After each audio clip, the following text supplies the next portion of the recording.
Maghanap ka ng pinakasinungaling na tao, yan yung mga OFW. Nakapag-abroad lang, naging sinungaling na. Dito ko na lang nalaman na magiging sinungaling ka pala kapag nasa ibang bansa ka na. Dito ako natutong magtago sa aking pamilya, na kahit hirap ka na, lagi ko pa rin sinasabi sa kanila, okay na okay ako dito, nasa mabuting kalagayan ako.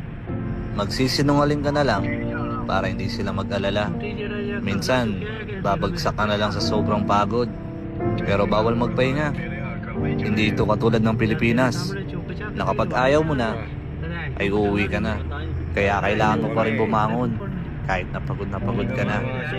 Minsan, matatawa ka na lang, magtataka ka na lang kung paano mo kinakaya. Madalas nga din pala naming itago, na kapag mag-isa na lang kami, ay umiiyak kami. Gustong gusto na kasi namin diyang umuwi sa Pilipinas.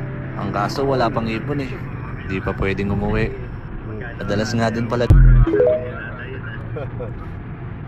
So yun,